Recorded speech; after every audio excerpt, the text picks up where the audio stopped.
Assalamualaikum warahmatullahi wabarakatuh. Bagaimana kabarnya kawan-kawan semua? Semoga kalian tetap sehat selalu dan tetap dalam lindungan Tuhan Yang Maha Esa. Oke, pada part sebelumnya itu sudah diceritakan Hendra dan Jasarmen sudah selamat dan mereka ditemukan oleh tim SAR yang mencari mereka. Namun masih banyak kawan-kawan mereka yang tertinggal di belakang yang belum ditemukan. Salah satunya adalah Frankie. Ya, Frankie ini adalah temannya Jasarmen dari SMK Payakumbuh. Dan mungkin kalau mau lebih jelasnya tentang part sebelumnya bisa dilihat di link berikut. Oke, langsung saja kita masuk ke cerita dari seorang Frankie, yaitu salah seorang korban yang selamat dari tragedi hilangnya 12 orang pendaki di Gunung Merapi, Sumatera Barat, atau yang sekarang tugunya itu disebut Tugu Getrakoda atau Tugu 12. Nah, sebelum dimulai, tolong di subscribe dulu channel saya, di share, di like, dan di komen. Oke, terima kasih atas supportnya semua. Kita masuk ke cerita part keempat.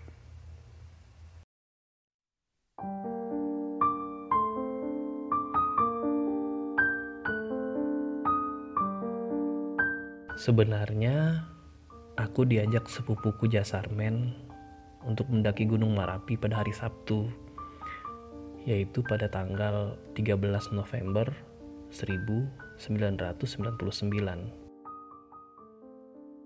Tanpa pikir panjang, aku terima tawaran itu. Apalagi selama ini aku belum pernah mendaki gunung. Ya, hitung-hitung ini pengalaman pertama bagiku melakukan penyisiran hutan dan gunung. Kata sepupuku, ia diajak pula oleh temannya Hendra. Dengan Hendra, Eza, Siska, dan Yanaswin, aku memang baru mengenal mereka saat itu. Walaupun aku sering pulang pergi Batu Sangkar Payakumbuh, tapi dengan siswa SMU Batu Sangkar itu, aku memang sama sekali tidak mengenal mereka. Tibalah pada hari di mana aku dan Jasarmen akan berangkat untuk mendaki ke Gunung Merapi.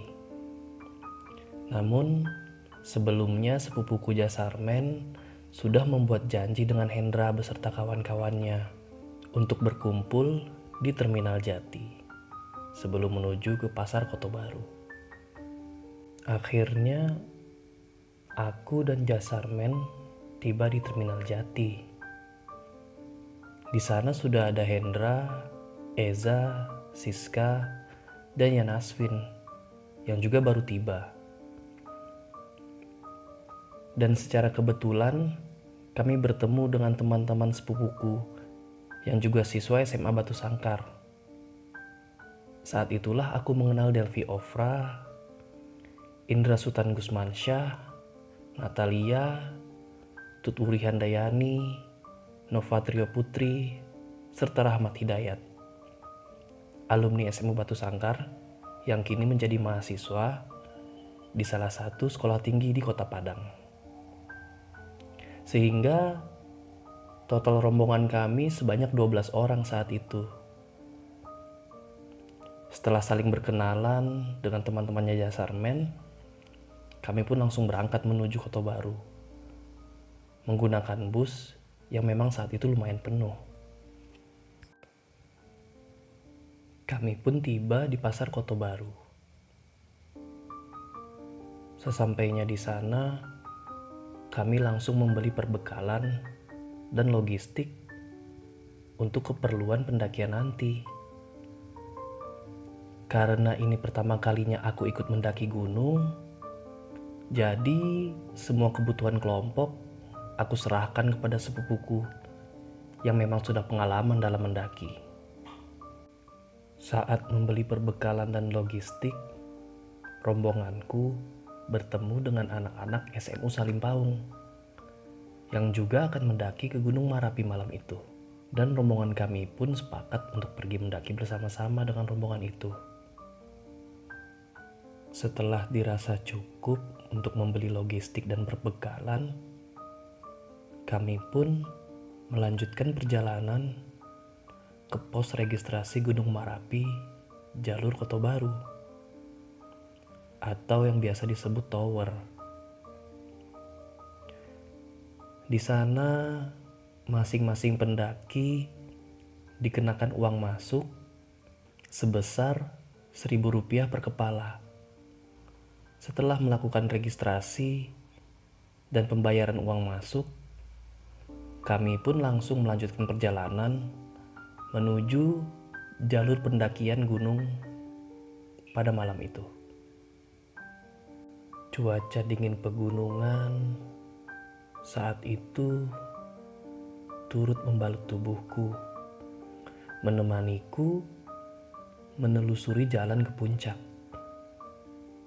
Untung saja aku memakai jaket yang cukup tebal, sehingga dapat membantuku mengatasi rasa dingin malam itu. Karena ini pertama kalinya aku mendaki gunung, ditambah kami sudah berjalan selama kurang lebih 3 jam. Membuatku merasa sangat kelelahan. Ternyata teman-temanku yang lain juga merasakan hal yang sama. Tak lama kemudian, akhirnya kami pun sampai di pesanggerahan pertama. Saat itulah rombonganku berpisah dengan rombongan SMU Salimpaung. Aku tidak begitu ingat alasannya kenapa mereka ingin jalan duluan. Tapi mungkin saja dikarenakan anggota rombonganku banyak yang wanita, sehingga sering istirahat. Jadi rombonganku tidak akan bisa mengikuti langkah siswa SMU Salimpaung itu. Setelah puas beristirahat, kami melanjutkan perjalanan di malam yang sangat dingin. Namun saat itu malam cukup cerah. Bintang dan bulan nampak jelas dari balik kanopi hutan yang menaungi kami selama di jalur pendakian, serta diiringi suara nyanyian makhluk malam. Ya, saat itu perjalanan kami lancar-lancar saja. Tidak ada hal-hal aneh yang terjadi. Sisanya sama seperti yang sudah dikisahkan oleh kawanku Hendra. Singkat cerita, setelah sampai di puncak Gunung Marapi pada hari Ahad, rombonganku pun mulai menuruni gunung. Sempat ada perdebatan yang terjadi di antara kami, yaitu apakah akan tetap turun lewat Simabur atau jalur Kota Baru. Namun pada akhirnya rombonganku lebih memilih untuk turun melalui jalur Simabur. Alasannya, kawan-kawanku yang wanita ingin memetik bunga Edelweiss yang banyak tumbuh di sekitar jalan menuju jalur Simabur. Saat itu sudah tidak ada rombongan pendaki lain, dan aku lihat kawan-kawanku sangat bersemangat saat ingin memetik bunga Edelweiss. Saat sedang asik-asiknya memetik bunga Edelweiss, tiba-tiba kabut tebal muncul, menyelimuti kawasan itu, membuat jarak pandang kami menjadi terbatas. Dan kami memutuskan untuk istirahat sejenak, berharap Kabut tebal yang menghalangi jarak pandang kami menghilang. Ternyata kabut tersebut tidak juga menghilang. Akhirnya kami pun memutuskan untuk berjalan secara perlahan-lahan, mencoba menelusuri jalan ke arah jalur Simabur. Karena ini pertama kalinya aku mendaki, saat itu aku merasa sangat ketakutan dan panik. Tapi kawan-kawanku yang lain berusaha untuk menenangkanku agar tetap dapat berpikiran jernih dan selalu berdoa. Entah di mana saat itu rombonganku berada, dan sudah berapa lama kami tersesat. Karena aku tidak begitu menyimak pembicaraan mereka, yang ada dalam pikiranku saat itu adalah apakah aku dapat pulang dengan selamat. Akhirnya malam pun tiba, dan aku baru sadar bahwa kami benar-benar tersesat di tempat yang memang tidak kami ketahui sama sekali. Yang hanya ku ingat saat itu, kami bermalam di lokasi yang banyak sekali bebatuannya. Dan celakanya lagi, tenda yang kami dirikan robek karena diisi melebihi kapasitas. Pada akhirnya, kami pun tidur berselimutkan kain tenda yang robek malam itu. Keesokan harinya, yaitu pada hari Senin, perjalanan pun diteruskan tanpa arah yang pasti. Begitu juga dengan persediaan logistik kami yang semakin menipis, karena kami memperkirakan hari Ahad sudah akan turun di Simabur. Aku merasakan rombonganku berjalan tanpa arah dan berputar-putar entah kemana. Dan saat malam kembali tiba, kami pun tertidur yang sama sekali di lokasi yang tak dikenal oleh anggota rombonganku. Pada hari Selasa tanggal 16 November 1999,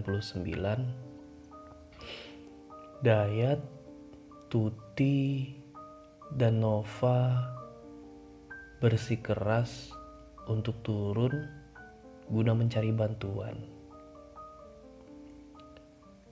Dan kami pun dengan berat hati melepas mereka bertiga untuk pergi duluan. Kami pun menunggu dengan penuh harap. Setelah cukup lama, ketiga temanku itu pergi, namun tanda-tanda bantuan tidak juga kunjung datang. Pada saat itulah kulihat wajah Delvi terlihat sangat pucat. Terus terang, aku tidak bisa berbuat banyak saat itu, sebab keadaan fisikku juga sangat lemah. Sampai-sampai harapanku untuk kembali juga menjadi lemah. Pada saat itulah pikiranku melayang, termenung, teringat keluargaku di rumah. Sekalipun sebelum berangkat aku memberitahu ibuku bahwa aku akan pergi bersama Jasarmen untuk mendaki gunung. Tapi tidak dengan ayahku. Kepadanya, aku sama sekali tidak sempat pamit.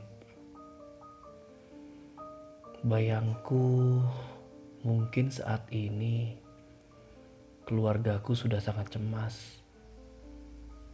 karena aku belum juga kembali. Singkat cerita, seperti yang diceritakan kawanku Hendra, pada pagi itu Delvi menghilang